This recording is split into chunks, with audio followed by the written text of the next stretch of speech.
Assalamualaikum warahmatullahi wabarakatuh. Selamat pagi hadirin dan juga pemirsa. Pembangunan daerah Kabupaten Jember dalam rangka memanfaatkan sumber daya untuk meningkatkan kesejahteraan masyarakatnya. Hasil dari cita-cita mulia itu untuk membangun daerah biasanya dapat kita rasakan mulai dari birokrasi pelayanan, infrastruktur hingga fasilitas lainnya. Tentu kebijakan ini tidak akan dilakukan oleh pemerintah Kabupaten Jember itu sendiri, tapi juga melibatkan berbagai unsur dan pihak. Salah satunya adalah insan pers. Lalu seperti apa kemudian pers bisa mengawal pembangunan daerah berkelanjutan? Saya Muhammad Solihin akan mengawal talkshow hari ini bersama para narasumber yang berkompeten di bidangnya. Terlebih dahulu saya perkenalkan narasumber saya yang pertama. Beliau adalah Bupati Jember, Bapak Hendy Siswanto. Selamat pagi Pak, apa kabar? Baik, alhamdulillah. Assalamualaikum warahmatullahi wabarakatuh. Waalaikumsalam warahmatullahi wabarakatuh. Minal aidin wal faizin, sebelumnya saya sampaikan untuk Pak Hendy semakin segar saja, begitu Pak ya. Baik, langsung saja narasumber kami yang kedua, beliau datang dari Kota Surabaya. Beliau adalah M. Lutfi Hakim, Ketua Persatuan Wartawan Indonesia Jawa Timur. Selamat pagi Mas. Tak kalah sumringah dengan Pak Hendy. Selamat datang di Kabupaten Jember. Ya, terima kasih. Terima kasih. Dan narasumber saya yang ketiga, beliau juga terbang jauh-jauh dari Jakarta, pemirsa. Beliau adalah Ketua Dewan Pers Nasional, Dr. Nini Rahayu. Selamat pagi. Selamat pagi. Saya panggilnya Mbak atau Ibu kalau begini, kelihatan awet muda sekali. Boleh. Baik, Dokter, selamat datang di Kabupaten Jember. Selamat mengikuti acara ini. Baik, mungkin langsung saja ke poin pertanyaan awal.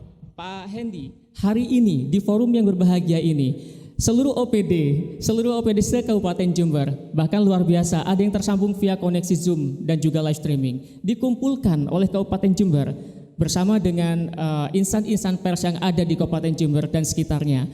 Dalam rangka apa dan sebenarnya apa goal atau tujuan yang ingin dicapai oleh pemerintah Kabupaten, Pak? Terima kasih Mas Emsul ya.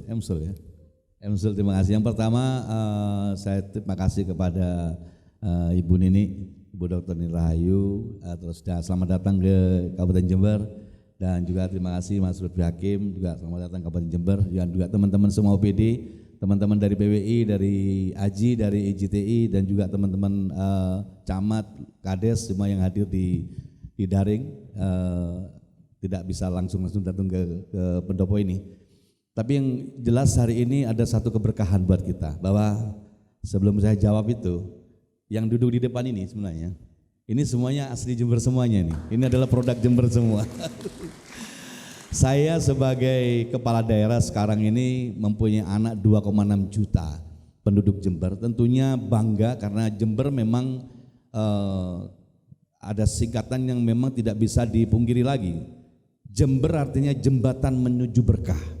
Luar biasa, Jember jembatan menuju berkah. Bagaimana tidak berkah? Yang di samping kiri kami Ibu Dr. Nini Rahayu, beliau adalah Ketua Dewan Pers Nasional yang luar biasa. Beliau dari Jember, lulusan Jember dan asli Jember, putra-putrinya lahirnya di Jember juga.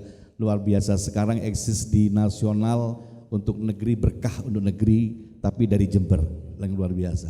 Sebelah kanan kami Mas Lutfi Hakim, beliau juga dari Jember, aslinya dari Kalisat. Masya Allah, ini asli Jember semua, dan saya juga sama asli Jembernya. Mudah-mudahan moderatornya juga asli Jember juga. Asli Jember Pak, putra daerah Jember Pak. Baik, jadi kami jawab pertanyaan apa yang melandasi hari ini kita jumpa. Ini adalah satu bagian kebanggaan kami bahwa ini di awal dalam rangka rangkaian awal HPN, Hari Pers Nasional, yang insya Allah se-Jawa Timur kami terima kasih kepada Ketua PWI Jawa Timur Mas Lutfi Hakim sudah mempercayakan Kabupaten Jember sebagai tempat ajang kegiatan syukuran kebahagiaan bagi insan pers dalam rangka kegiatan Hari Pers Nasional tingkat Jawa Timur, ditempatkan di Kabupaten Jember.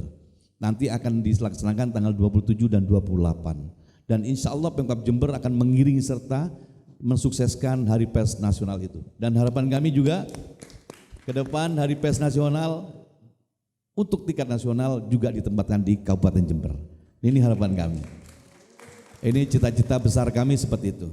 Kenapa seperti itu? Karena kami yakin bahwa pers ini ada pemerintah juga harus ada pers. Tidak Tidak boleh itu, ada pemerintah saya tidak ada PES. Karena PES inilah yang menendang kemana-mana kita menjadi hebat karena PES salah satunya di dalamnya. Maka salah satu hari ini besok ini kegiatan 2728 itu teman-teman datang se-Jawa Timur. Yang menguntungkan kami apa? Banyak sekali di samping di PES itu sendiri, insan PES sendiri. Lebih dari itu bahwa kawan-kawan yang datang ini para jurnalis luar biasa semua yang akan memblow up tentang cerita Jember. Dan ini bagian dari strategi marketing kami, bahwa kami juga pengusaha ya. Ini strategi marketing kami dengan mendatangkan insan pers kami seluruh Jawa Timur, mereka semua akan bercerita tentang Jember. Harapannya setelah itu akan datang kunjungan-kunjungan dan investasi di Jember yang lebih besar lagi. Itu. Baik, terima kasih. Wah, rupanya landasannya cukup kompleks sekali karena ini akan menjembatani teman-teman jurnalis yang ada di Kabupaten Jember tentunya untuk lebih berdaya saing dan juga memberikan mutu terbaiknya. Begitu ya Pak Hendi ya. Baik Pak Hendi, kalau misalkan kita flashback tadi di Liputan VT Selayang Pandang, saya cukup takjub juga sebagai warga Jember juga begitu, karena melihat banyak sekali potensi yang ada di kabupaten kita tercinta ini. Dan sejak menjabat Bupati bersama dengan Gus Firjaun sebagai Wakil Bupati, Pak Hendi, kurang lebih selama 3 tahun ke belakang ini sudah banyak rupanya apresiasi, penghargaan dan juga prestasi yang ditorehkan oleh Bupati Jember dan juga Wakil. Dalam hal ini adalah pemerintah Kabupaten Jember. Seperti apa Bapak menyimpulkan apa yang sudah dicapai selama ini Pak? Jadi kembali lagi bahwa capaian ini bukan dari saya sebenarnya. Ini tadi Jember tuh jembatan menuju berkah, orangnya tuh luar biasa. Dahsyat, orang Jember ini luar biasa dan top semuanya. Dan tentunya tidak terlalu sulit kami untuk mempackaging ini dan untuk mendapatkan raihan, mendapatkan capaian-capaian positif. Terus terang saja kami masuk 3 tahun 2 bulan hari ini memimpin Jember ini itu dipotong setahun ya, kami COVID pada saat itu, jadi kami praktis cuma bekerja 2 tahun 2 bulan saja, dan kami alhamdulillah hari ini sudah mendapatkan award penghargaan itu kurang lebih ada 204 award. Wow, 204 penghargaan selama Bapak menjabat ya? Iya itu, dan itu seluruh OPD, bukan dari saya sendiri, dari semua OPD dapat semuanya. Baik. Dan itu juga bukan award saja, lambang begitu saja, itu datangnya juga dari gubernur, dari menteri, dari Bapak Presiden, semua dapat. Juga dapat duit, kami juga dapat duit 50 miliar, itu 10 miliar dari pengendalian inflasi, 40 miliar kita pembangunan infrastruktur terbaik Indonesia. Duit di Jember ini. Dan alhamdulillah juga selama 2 tahun ini kami juga sudah mendapatkan lahan untuk Pemkab Jember ya, HPL, hak penggunaan lahan kita yang dulunya tidak ada, itu 375 hektar. Itu dan itu milik Pemkab Jember sekarang ini. Jadi artinya banyak sekali potensi yang harus kita kemas lagi dengan kemampuan teman-teman OPD yang luar biasa ini. Dan teman-teman camat, teman kades ini semua luar biasa. Namun memanage Jember juga harus perlu dengan satu seni. Seni di sini adalah satu seni yang memang mengkolaborasi. Salah satunya hari ini kami harus mengkolaborasikan untuk mencapai capaian itu dengan insan pers. Itu yang tidak boleh kita melihat sebelah mata, bahwa insan pers sangat ikut andil di dalam mengkontrol proses pembangunan Kabupaten Jember. Karena semakin dikontrol pemerintah Kabupaten Jember, maka semakin mengurangi kekurangan, mendekati kesempurnaan di sana. Itu seperti itu. Baik, memberikan semangat terlebih dahulu kita berikan apresiasi dan tepuk tangan untuk teman-teman OPD dan juga insan pers di Kabupaten Jember begitu ya. Saya ke Mas Lutfi mungkin hari ini. Sekarang, tadi Pak Hendi sudah menyebutkan bahwa insan pers dengan pemerintah kabupaten itu bagaikan dua mata uang yang tidak dapat diterpisahkan. Setuju Mas dengan pendapat itu? Ya, Assalamualaikum warahmatullahi wabarakatuh. Salam sejahtera buat semua. Pertama saya ingin apresiasi kepada Bupati Wabil Khusus Jember dan semua Bapak Ibu yang ada di OPD. Saya kira tidak banyak pemerintah daerah, bahkan pemerintah provinsi yang memiliki kesadaran tinggi tentang sejauh mana pentingnya pers itu. Pagi ini kita menyaksikan bagaimana kemudian Pemda Jember membuat acara khusus, dan ini bukti bahwa Pak Bupati dan Bapak Ibu sekalian itu memiliki kesadaran yang tinggi betapa pers itu penting dalam proses pembangunan. Saya kira ini tidak banyak, ini perlu kita apresiasi. Kemudian yang kedua, memang tidak bisa memisahkan pers ini dengan government gitu ya. Bahkan Presiden Amerika yang ke-10, dia juga mantan ketua Mahkamah Agung yang ke-27, itu namanya William Howard Taft. Dia mengatakan kalau ingin menjadi pemimpin besar, kalau ingin mendapatkan hasil besar, maka bekerjalah seperti jurnalis, bekerjalah seperti wartawan. Dia harus cekatan dalam mencari berita, dia harus punya skill dalam menyusun narasi berita, mengkonstruksi opini, membuat laporan-laporan, dan dia punya giroh untuk secepatnya menyebarkan informasi itu, laporan-laporan itu. Dan bukan hanya itu, dia harus di tengah skill-skill tadi, dia harus memilih betul berita apa yang menarik, berita apa yang, bukan hanya itu juga, dia harus memenuhi unsur, dia harus akurat, dia harus bertanggung jawab, dia harus mencerdaskan, dan everything. Kalau itu semua dilakukan, maka saya kira apa yang dihasilkan itu akan sukses dan sangat presisi.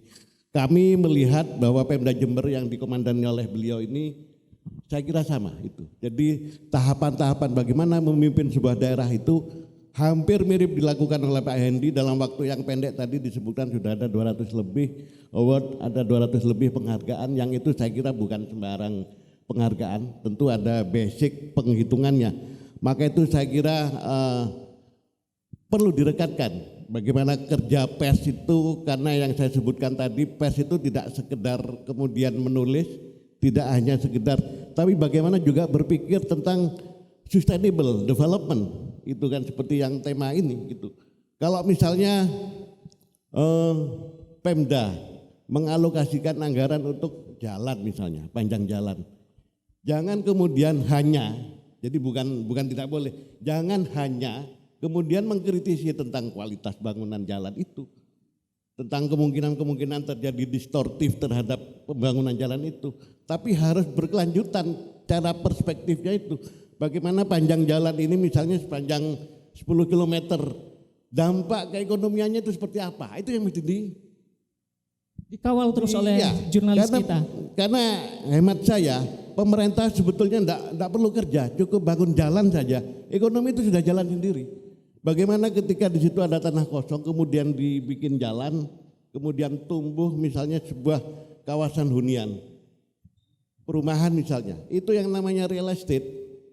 Itu industri ikutannya itu ada sekitar 113 Pak. Mulai dari depan pagar, paving masuk, kemudian ada atap, ada kayu, ada sampai ke belakang, sampai ke toilet. Itu 113 industri yang terbawa. Itu gara-gara jalan yang dibikin, itu industri terkerek di situ. Dia meng-hire tenaga kerja juga. Bayangin ketika itu rumah dibangun, kalau ini rumah tangga baru, misalnya Pak Yuris ini kawin misalnya, karena belum kawin. Begitu masuk ke rumah baru itu dia harus belanja mebeler, dia harus belanja electricity, dia harus belanja everything. Jadi ini menggerakkan PDRB di daerah. Ini saya kira yang disebut dengan development sustainable gitu. Jadi pers itu tidak hanya mengkritisi saja, tapi dia juga harus berpikir panjang gitu. Bagaimana kemudian alokasi yang dilakukan oleh Pemda itu betul-betul berkelanjutan. Baik, itu baru perumahan ya. Bayangkan kalau alokasi jalan tadi itu kemudian diikuti oleh bangunan warehousing misalnya, pergudangan atau industrial estate. Bagaimana ini kemudian mendrive kegiatan ekonomi yang sangat besar. Jadi bukan hanya jalannya saja yang dihitung, tapi bagaimana lipatan-lipatan keekonomian ini yang harus disorot juga oleh pers. Saya kira itu. Baik, kalau bisa kita simpulkan bahwasanya liputan kita tidak hanya cenderung kita di permukaan saja, tapi memberikan dampak sosial ekonomi yang berkelanjutan ke belakang, begitu ya. Ini juga tentu untuk pembangunan daerah setempat juga harapannya. Baik, tentunya semakin menarik perbincangan kita, tapi kita harus jeda sejenak terlebih dahulu. Sesaat lagi kami kembali.